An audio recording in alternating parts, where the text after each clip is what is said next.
Hi അസ്സാം വലൈക്കും. ഇന്ന് ഞാൻ കാണിക്കുന്നത് ജാം ഫില്ലിംഗ് ആയി കൊടുത്തിട്ടുള്ള വാനില കേക്കിൻ്റെ റെസിപ്പിയാണ് കേട്ടോ. അപ്പോൾ നമുക്കിതെങ്ങനെയാണ് തയ്യാറാക്കിയതെന്ന് കണ്ടു നോക്കാം. തയ്യാറാക്കാൻ വേണ്ടിയിട്ട് ഞാനിവിടെ ഒരു ബൗളിലേക്ക് 1/2 കപ്പ് മൈദ ചേർത്ത് കൊടുക്കുന്നുണ്ട്. ഇനി ഇതിലേക്കൊരു 1/4 ടീസ്പൂണോളം ബേക്കിംഗ് സോഡ, അതുപോലെ 1 ടേബിൾ സ്പൂണ് മിൽക്ക് പൗഡറും കൂടി ചേർത്ത് കൊടുക്കുക കേട്ടോ. എന്നിട്ട് നല്ലോണം മിക്സ് ആക്കി കൊടുത്തതിന് ശേഷം വേറൊരു പാത്രത്തിലോട്ട് മാറ്റി കൊടുക്കുക. ഇനി അതേ സെയിം പാത്രത്തിലേക്ക് തന്നെ 2 മുട്ട പൊട്ടിച്ച് വെച്ച് കൊടുക്കുന്നുണ്ട്. ഇതിലേക്ക് 1 ടീസ്പൂൺ വാനില എസൻസും കൂടി ചേർത്ത് കൊടുത്തിട്ട് ഇതൊന്ന് ബീറ്റ് ചെയ്തിട്ടെടുക്കുക കേട്ടോ. ഇതിലേക്ക് മധുരത്തിന് ആവശ്യമായിട്ടുള്ള പഞ്ചസാര ചേർത്ത് കൊടുക്കുക. 1/2 കപ്പ് പഞ്ചസാര തന്നെയാണ് കേട്ടോ ചേർത്ത് കൊടുത്തിട്ടുള്ളത്. അത് കുറേശ്ശെ ചേർത്ത് കൊടുത്തിട്ട് നല്ല ഫ്ലഫി ആവുന്നത് വരെ ഒന്ന് ബീറ്റ് ചെയ്തിട്ടെടുക്കുക. അങ്ങനെ ഇതാ പഞ്ചസാര മുട്ടയൊക്കെ നല്ലോണം ഒന്ന് ബീറ്റായി കിട്ടിയിട്ടുണ്ട്. ഈ ഒരു സമയത്തിന് ഇതിലേക്ക് 2 ടേബിൾ സ്പൂണ് സൺഫ്ലവർ ഓയിലും കൂടി ഒഴിച്ച് കൊടുക്കുക കേട്ടോ. എന്നിട്ട് ജസ്റ്റ് ഒന്ന് മിക്സ് ആക്കി കൊടുക്കുക. ഓവർ ബീറ്റ് ചെയ്യാൻ പാടില്ല കേട്ടോ. ജസ്റ്റ് ഒന്ന് മിക്സ് ആക്കി കൊടുത്താൽ മതി. ഇനി നമുക്ക് ഇതിലേക്ക് വേണ്ടിയിട്ടുള്ള ഫില്ലിങ് റെഡിയാക്കാൻ വേണ്ടിയിട്ട് 2 ടീസ്പൂണ് ജാം എടുത്തിട്ടുണ്ട്.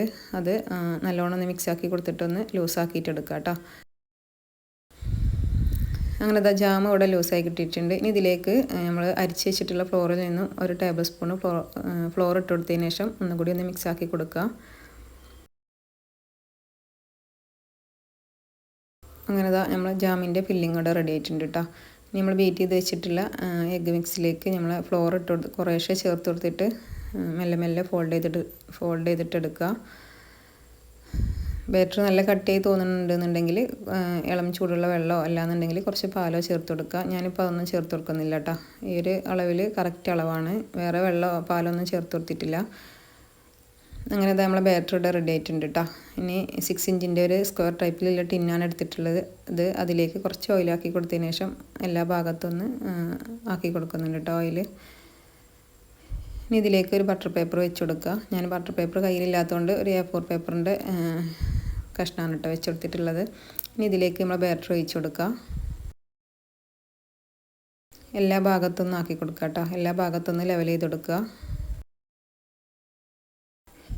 ഇനി ഇതിൻ്റെ മുകളിലായിട്ട് നമ്മൾ നേരത്തെ റെഡിയാക്കി വെച്ചിട്ടുള്ള ജാം ഉണ്ടല്ലോ, അതൊരു പൈപ്പിംഗ് ബാഗിലാക്കി കൊടുത്തിട്ട് അതുപോലെ ഒന്ന് ആക്കി കൊടുക്കുന്നുണ്ട് കേട്ടോ. എന്നിട്ട് ഒരു ഫോർക്ക് ഉപയോഗിച്ചിട്ട് അതുപോലെ ഒന്ന് ചുറ്റിച്ചെടുക്കുന്നുണ്ട്.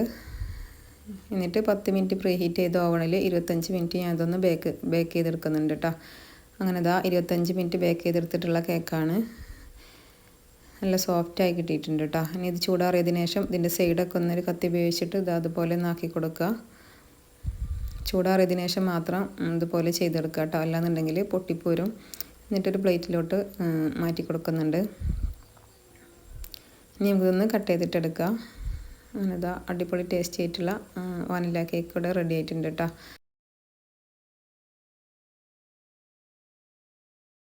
ഇനി ഇതിൻ്റെ മുകളിലായിട്ട് ഞാൻ കുറച്ച് ജാം എടുത്തിട്ട് ചെറിയൊരു ഡിസൈനും കൂടി കൊടുക്കുന്നുണ്ട് കേട്ടോ. കഴിക്കുന്ന സമയത്ത് ഒന്നുകൂടി ടേസ്റ്റ് ഉണ്ടാവാൻ വേണ്ടിയിട്ടാണ്. അപ്പോൾ ഇത്രയേ ഉള്ളൂ നമ്മൾ ജാം ചേർത്തിട്ടുള്ള വാനില കേക്ക്. നിങ്ങൾക്ക് എൻ്റെ വീഡിയോ ഇഷ്ടമായിട്ടുണ്ടെങ്കിൽ ഒന്ന് സബ്സ്ക്രൈബ് ചെയ്ത് സപ്പോർട്ടും കൂടി ചെയ്യണേ.